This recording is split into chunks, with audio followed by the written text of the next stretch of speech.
Hello everyone, welcome to KGP Telugu.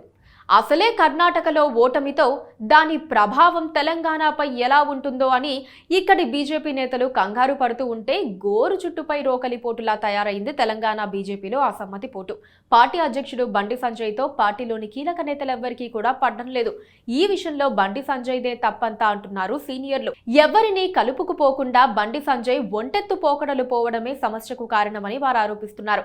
మరో 6 నెలల్లో ఎన్నికలు ఉన్న నేపథ్యంలో అసమ్మతిని దారికి తీసుకురాకపోతే భారీ మూల్యం చెల్లించక తప్పదని వ్యూహకర్తలు హెచ్చరిస్తున్నారు.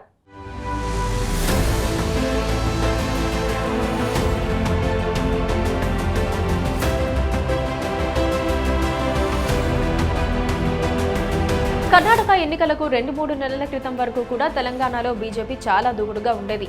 బీఆర్ఎస్ కు తామే ప్రత్యామ్నాయమని ధీమాగా ఉండేది. తెలంగాణలో అధికారంలోకి రాబోయేది కూడా బీజేపీయేనని కమలనాథులు ఆత్మవిశ్వాసంతో కనిపించేవారు. దానికి కారణాలు లేకపోలేదు. తెలంగాణ కాంగ్రెస్ పార్టీలో అంతర్గత కుమ్ములాటలు రోజురోజుకి పెరిగిపోవటం, ఆ పార్టీకి చెందిన నేతలు కూడా బీజేపీలో చేరటంతో ఇక రాబోయేది తమ రాజ్యమే అన్నట్లుండేది. అంతకు ముందు జరిగిన వివిధ ఉప ఎన్నికల్లో బీఆర్ఎస్ కు సవాల్ విసిరేది బీజేపీయే అని ఆ పార్టీ చాటి చెప్పుకుంది. దుబ్బాక ఉప ఎన్నికల్లో గెలిచి సత్తా చాటింది. హుజూర్ నగర్ లో ఈటెల రాజేందర్ ను గెలిపించుకుని బీఆర్ఎస్ వెన్నులో చలి పుట్టించింది. గ్రేటర్ మున్సిపల్ కార్పొరేషన్ లో సంచలన విజయాలు సాధించి బీఆర్ఎస్ కు మొదటిసారి భయం అంటే ఏంటో రుచి చూపించింది బీజేపీ. ఈ విజయాలన్నీ కూడా ఒకదాని తర్వాత ఒకటిగా రావడంతో బీజేపీ శ్రేణుల్లో ఉత్సాహం రోజు రోజుకి రెట్టింపవుతూ వచ్చింది. ఇలాగే దూసుకుపోతే తమని ఆపడం ఎవ్వరి తరమూ కాదని అనుకున్నారు. దీనికి తగ్గట్లే కాంగ్రెస్ సీనియర్లు కూడా బీజేపీ వైపే చూశారు. మర్రి శశిధర్ రెడ్డి, కోమటిరెడ్డి రాజగోపాల్ రెడ్డి బీజేపీలో ఎంట్రీ ఇచ్చారు. మునుగోడు ఉప ఎన్నికల్లో గెలవలేకపోయినా బీఆర్ఎస్ కు ప్రత్యామ్నాయం బీజేపీయేనని చాటి చెప్పుకున్నారు. ఈ అన్ని విజయాలకు ఒక విధంగా కారణం పార్టీ అధ్యక్షుడు బండి సంజయ్ అంటారు ఆయన అనుచరులు. పార్టీకి కొత్త ఊపు రూపు తీసుకురావడంలో బండి సంజయ్ విజయవంతమయ్యారనడంలో ఎవరికీ అనుమానాలు కూడా లేవు. ఎవరో ఎందుకు, పార్టీ అధ్యక్షుడు నడ్డాతో పాటు ప్రధాని నరేంద్ర మోదీయే బండి సంజయ్ నాయకత్వ లక్షణాలను మెచ్చుకున్నారు. భుజం తట్టి మరీ కితాబిచ్చారు.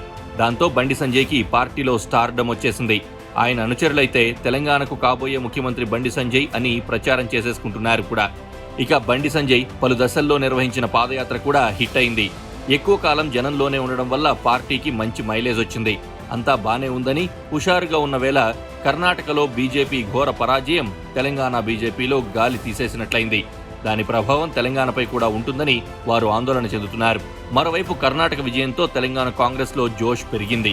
బీజేపీలో చేరతారని అనుకున్న పొంగులేటి శ్రీనివాసరెడ్డి, జూపల్లి కృష్ణారావులతో పాటు మరికొందరు నేతలు కూడా కాంగ్రెస్ లో చేరతారన్న ప్రచారం ఊపందుకుంటోంది. ఇది బీజేపీని డిఫెన్స్ లో పడేలా చేస్తోంది. సరిగ్గా ఈ తరుణంలోనే పార్టీలో అసమ్మతి నాయకత్వానికి పెద్ద తలనొప్పిగా తయారైంది.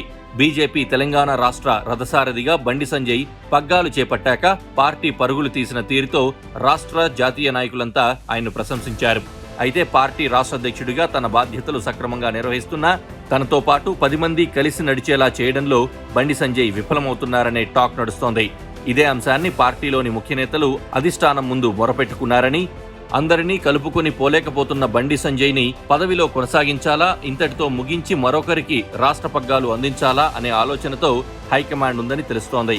పొంగులేటి శ్రీనివాసరెడ్డిని బీజేపీలో చేరమని ఆహ్వానించేందుకు ఈటెల రాజేందర్ వెళ్లినప్పుడు ఆ అంశం గురించి మీడియా అడిగితే ఆ విషయం తనకు తెలియదంటూ బండి సంజయ్ చేసిన కామెంట్ ఇద్దరి మధ్య ఉన్న దూరాన్ని చెప్పకనే చెప్పింది. మరోవైపు తన జిల్లాకి చెందిన బీజేపీ సీనియర్ నాయకుడు గుజ్జుల రామకృష్ణారెడ్డితో కూడా బండి సంజయ్కి పొసగదు. గుజ్జుల ఈ మధ్య బండిపై బాహాటంగానే విమర్శలు చేశారు. ఉమ్మడి కరీంనగర్ జిల్లాకి చెందిన బీజేపీ కిసాన్ మోర్చా జాతీయ నాయకుడు సుగ్నాకర్ రావుతో గానీ, మరో జాతీయ నాయకుడు మురళీధర్ రావుతో గానీ బండి సంజయ్కి పొసగదనే విషయం బహిరంగ రహస్యం. తెలంగాణలో కాంగ్రెస్ పార్టీకి ఉన్న తరహాలో బీజేపీకి కార్యకర్తలు లేరు. ప్రత్యేకించి చాలా గ్రామాల్లో బీజేపీకి బలమే లేదు. కాంగ్రెస్ పార్టీకి మాత్రం మారుమూల గ్రామాల్లో కూడా చెప్పుకోదగ్గ సంఖ్యలో కార్యకర్తలు ఉన్నారు. ప్రజల్లోనూ కాంగ్రెస్ పట్ల సానుకూలత ఉంది. తెలంగాణ ఇచ్చిన పార్టీగాను కాంగ్రెస్ కు అడ్వాంటేజ్ ఉంది.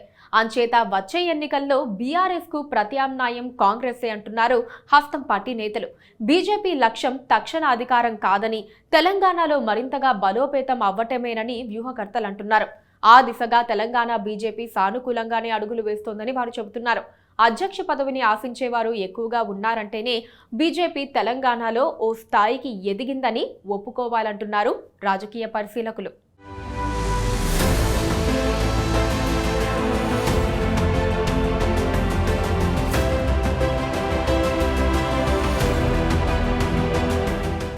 చూసారు కదా వ్యూస్, ఇలాంటి మరిన్ని అప్డేట్స్ కోసం కేజీబీ తెలుగుని సబ్స్క్రైబ్ చేసుకోండి. ఈ వీడియోని లైక్ చేయండి, షేర్ చేయండి, మీ అభిప్రాయాన్ని కామెంట్ చేయడం మర్చిపోకండి.